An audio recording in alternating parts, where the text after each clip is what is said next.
সুদানে শান্তিরক্ষা মিশনে নিহত সেনা সদস্যদের নিজ নিজ গ্রামের বাড়ি নিয়ে আসা হবে। নিহত এই বীর সেনাদের সমাহিত করার সব আয়োজন প্রস্তুত করা হচ্ছে।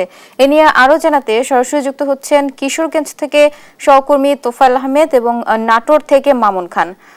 প্রথমে যাচ্ছি তোফায়েলের কাছে। তোফায়েল, কয়টা নাগাদ সহ মরদেহ আসতে পারে, এই ব্যাপারে কি তথ্য আছে জানাবেন?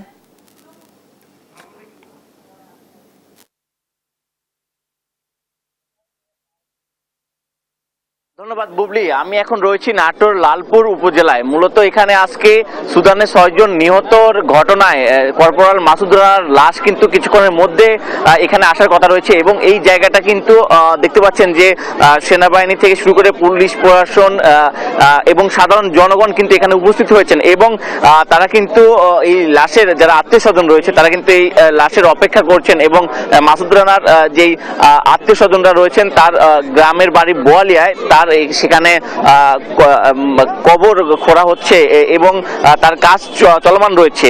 সুদানের জাতিসংঘ শান্তিরক্ষা মিশনের ড্রোন হামলায় নিহত হন নাটোরের লালপুরের উপজেলার বোয়ালিয়া গ্রামের সন্তান কর্পোরাল মাসুদ রানা।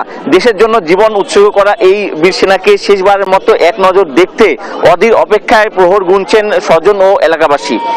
আজ সোমবার বেলা 11টার সময় মাসুদ রানার মরদেহ বহনকারী হেলিকপ্টার তার গ্রামের বাড়ি সংলগ্ন করিমপুর সরকারি উচ্চ বিদ্যালয় মাঠে অবতরণের কথা রয়েছে, কিন্তু এখনো আবহাওয়ার জন্য কিন্তু সাময়িক বিঘ্ন ঘটছে এবং তা কিছুক্ষণ পরে আসার কথা রয়েছে।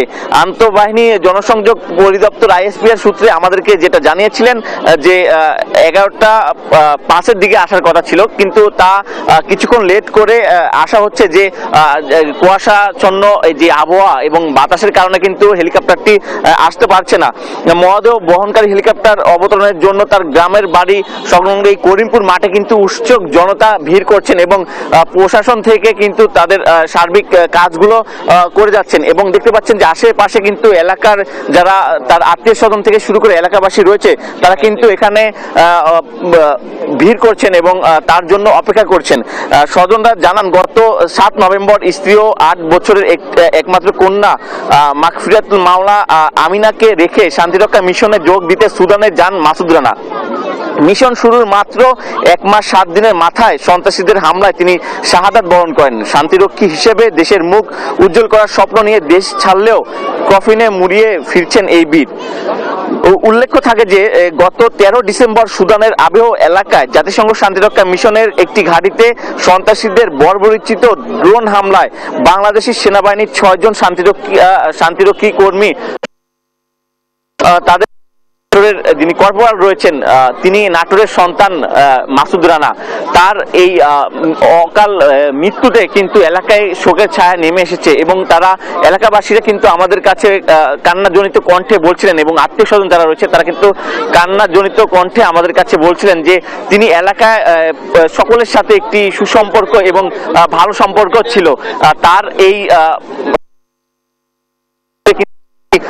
শোকের ছায়া নেমে এসেছে এবং তার এলাকাবাসীরা সকলেই মর্মাহত যে তার মতো একজন ভালো মানুষ এইভাবে অকাল মৃত্যুতে এলাকায় তার যে শোকের ছায়া, তার ছোট একটি বাচ্চা রয়েছে সেই বাচ্চার আরো আবেগঘন হয়ে পড়েছে।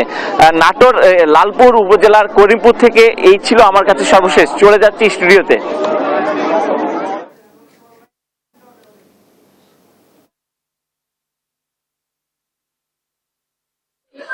ধন্যবাদ মামুন আপনাকে। আসলে আপনি যেমনটি বলছিলেন যে আপনারা জানেন যে শান্তিরক্ষা মিশনে গত এই যে 13 ডিসেম্বর যে 6 জন যে শান্তিরক্ষী মিশনে যে 6 জন বাংলাদেশের সেনা সদস্য নিহত হয়েছেন তার একজনের গ্রামের বাড়ি কিন্তু আমাদের কিশোরগঞ্জের যেই পাকুন্দিয়া উপজেলার যে জাঙ্গালিয়া ইউনিয়নের তারাকান্দি গ্রামে।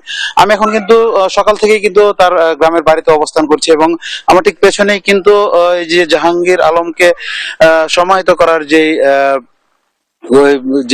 কবর খোঁড়ার কাজ সেটি কিন্তু ইতিমধ্যে শেষ হয়েছে এবং আপনাদেরকে জানিয়ে রাখি এরপরে ঠিক পাশের একটি মাঠেই কিন্তু তার যে জানাজার নামাজ সেটি কিন্তু অনুষ্ঠিত হবে। আমরা আসলে তার পরিবার সূত্রে আসলে যেটি জানতে পেরেছি গত নভেম্বর 7 নভেম্বর কিন্তু সে এই 7 নভেম্বর কিন্তু যে যারা তিনি কিন্তু শান্তিরক্ষা মিশনে কিন্তু যান এবং ঠিক 1 মাস 7 দিনের মাথায় কিন্তু তার এই মৃত্যুর খবরে কিন্তু তার পুরো পরিবার কিন্তু আসলে শোকার্ত হয়ে গেছে। আসলে আমরা একটু তথ্য যদি জানিয়ে রাখি আপনাকে, নিহত জাহাঙ্গীর আলম কিন্তু সে তার 3 ভাই বোনের মধ্যে সে কিন্তু মেঝু এবং তার মৃত্যুতে ইতিমধ্যে কিন্তু এলাকায় যে শোকের ছায়া কিন্তু নেমে এসেছে এবং এলাকাবাসী যেটি বলছে যে তার অনেকেই কিন্তু তারা স্মৃতিকাতর হয়ে পড়েছে। আমরা আসলে একজন এখানকার একজন এলাকাবাসীর সাথে একটু কথা বলতে চাই। আসলে জাহাঙ্গীর আলম সম্পর্কে আসলে কি জানেন? আসলে আপনারা এই জাহাঙ্গীরের মৃত্যুতে আসলে আপনাদের এলাকার এখন বর্তমান পরিস্থিতি। জি, আমার বাড়িতে তো কৃষকের সদর, উনি আমার সম্পর্কে ফুফু শাশুড়ির ছেলে হয়, সম্পর্কে আমার সুমন হিসাব। উনির সাথে তেমন আমার আন্ডারস্ট্যান্ড না থাকলেও মাঝে মাঝে যোগাযোগ হতো, যেহেতু আমার সম্পর্কে বড় হয়, মাঝে মাঝে আমার খোঁজ খবর নিত, আমি ঢাকাতে জব করি।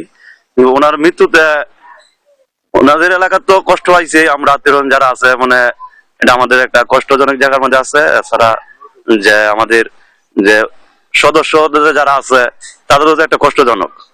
কিন্তু আমি ঢাকাতে আসছি ওনার জানাজা পড়ার জন্য। আমি সকল দেশবাসীর কাছে দোয়া চাই যাতে আমার এই ভাইয়ের মৃত্যুকে শহীদ মর্যাদা দেওয়ার পরে সবাই যাতে তার কষ্টগুলা যে মা বাবার কষ্টটা ভোগ করতে পারে। আসলে যেমনটা বলছেন তার আরেকজন স্বজনের সাথে একটু কথা বলতে। আসলে জাহাঙ্গীর আলম সম্পর্কে আপনি কি জানেন? আমার ভাই না, খুব ভালো ছেলে ছিল স্যার, খুব ভালো ছেলে ছিল। এখন আপনার কি চান? আমরা তার মাক বাদ কামনা করি, তার বন্ধু চাই যারা তার ব্যবসা করে।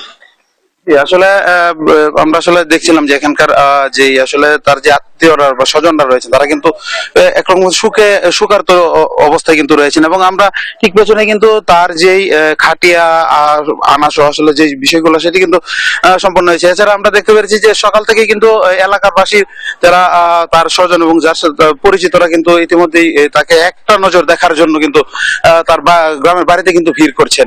আমরা আসলে তার নিহতর যে পরিবার, যে জাহাঙ্গীর আলম পরিবার যেটা আসলে এখন দাবি করছেন যে তার এই পরিবারটি কিন্তু একদম অসচ্ছল একটি পরিবার থেকে উঠে আসা জাহাঙ্গীর আলম, তার এই মৃত্যুতে কিন্তু একটা অপূরণীয় ক্ষতি বলছেন কিন্তু তার যে পরিবারের লোকজন। তো আমরা আসলে ইতিমধ্যে যেটি খবর পেয়েছি তার যে বহনকারী যে হেলিকপ্টারটি ইতিমধ্যে ঢাকা থেকে কিন্তু রওনা হয়েছে এবং পাকুন্দিয়ার যে হাই স্কুল যে খেলার মাঠ সেখানে এই হেলিকপ্টারটি অবতরণ করবে এবং ঠিক বাদ জোহর যে তার যে জানাজার নামাজ সেটি কিন্তু এখানে অনুষ্ঠিত এবং ওই জানাজার নামাজ শেষে তার বাড়ির যে পারিবারিক কবরস্থান সেখানে কিন্তু তাকে সমাহিত করা হবে। তো এই ছিল কিশোরগঞ্জ থেকে নিহত জাহাঙ্গীর আলমের বাড়ি থেকে আমার কাছে সবশেষ তথ্য। বুবলি।